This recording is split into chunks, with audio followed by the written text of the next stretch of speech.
Susi berjalan pelan ke arah ruangan itu. Pas nyampe depan pintu, tangannya gemeter. Pas waktu megang gagang pintu, krek, pintu dibuka. Ruangan itu agak gelap, bau anyir, dan dingin banget. Di dalamnya ada banyak sesajen, dupa, bunga kering, dan ayam cemani yang udah dipotong. Dan di tengah ruangan itu ada 3 pocong lagi meminum darah ayam cemani. Kain kapannya basah, mulutnya tuh hitam, dan sambil meneteskan cairan merah gelap. Dan tiba-tiba salah satu dari pocong itu menoleh ke arah Susi dengan mata yang hitam pekat. Satu pocong ngelirik membuat 2 pocong lainnya ikut ngelirik. 3 pocong itu berhenti minum lalu berdiri dan loncat ke arah Susi. Hai semuanya, guys, kita tuh pasti ya, semakin kita dilarang pasti semakin penasaran. Bener gak? Hari ini aku mau nyeritain tentang Susi. Susi ini mau liburan pergi ke rumah kakek neneknya di Jawa Tengah. Rumah kakek neneknya ini mewah banget karena kakek neneknya ini orang terkaya di kampung itu. Tapi ada satu hal, ketika Susi nyampe di rumah kakek neneknya ini, Susi dari awal dilarang keras untuk tidak masuk ke sebuah ruangan di pojok rumah itu. Kita kan pasti pernah ya dilarang sama orang tua kita, tapi justru itu malah bikin kita penasaran. Nah, sama kayak Susi. Susi awalnya berpikir, itu cuma cara orang tua biar anaknya nurut. Tapi ternyata enggak. Larangan yang bikin penasaran itu justru malah membawa malapetaka. Hari pertama Susi nyampe di rumah kakeknya, Susi sangat terpukau dengan rumah yang begitu megah. Bangunan kayak ala-ala Jawa kuno gitu, dinding tebal, halaman luas, pokoknya nyaman lah. Tapi di rumah itu ada satu ruangan yang pintunya tuh selalu terkunci. Sore itu ayah Susi bilang dengan nada serius, "Sus, inget ya, jangan deket-deket ruangan itu, apalagi sampai berani masuk. Jangan coba-coba ya." Ayah Susi bilang gitu. Susi kebingungan, tapi belum sempet nanya kenapa. Tiba-tiba kakeknya datang bilang hal yang sama. "Dengerin kata bapakmu itu ya, jangan coba-coba." Peringatan dari 2 orang sekaligus.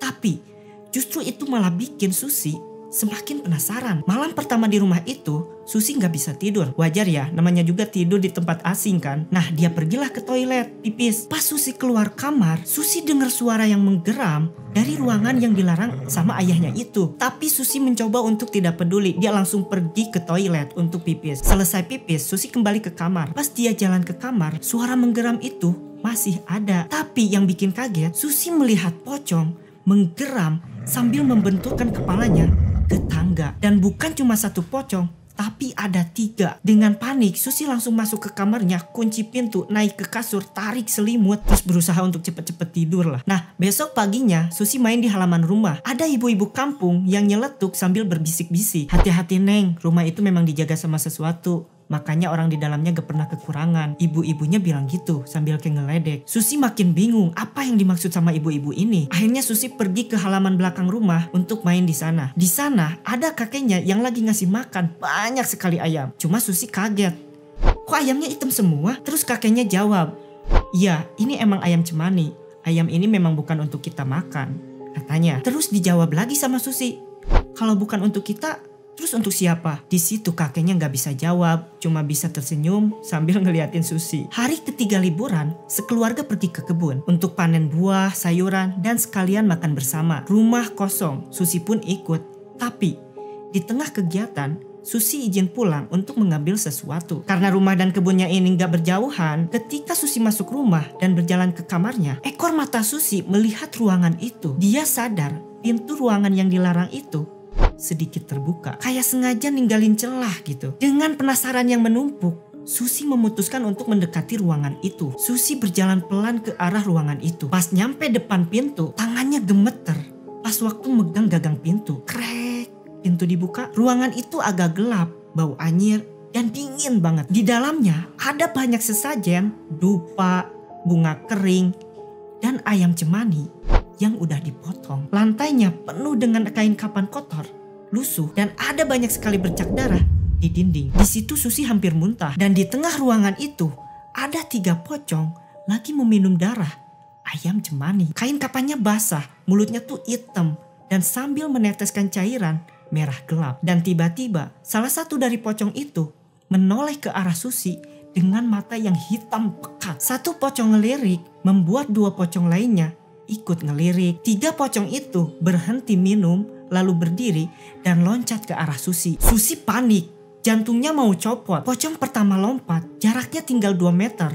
Membuat Susi jatuh ke lantai. Susi teriak sekenceng-kencengnya dan tiba-tiba kakeknya muncul dari belakang bawa kunci. Tapi bukannya mau nolong, justru kakeknya ini malah marah besar. Kenapa kamu masuk sini? Kamu gak ngerti apa yang udah kakek bilang kemarin? Matanya merah, wajahnya ketakutan. Bukan takut sama pocong, tapi takut rahasianya terbongkar. Ternyata dulu kakeknya Susi nekat miara pocong. Bukan karena serakah, tapi karena desakan hidup demi biaya sekolah ayahnya Susi. Tapi harga yang harus dibayar adalah kakeknya ini gak bisa lepas dari 3 pocong itu. Dengan suara yang serak, kakeknya bilang mereka harus dikasih makan. Kalau telat, mereka ngamuk. Mereka cari mangsa sendiri. Susi sadar, berarti pas dia malam melihat pocong membenturkan kepalanya ke tangga sambil menggeram, itu karena kakeknya telat ngasih makan. Susi lemes, semuanya terjawab. Gangguan yang dari dulu ia alami ternyata gara-gara kakeknya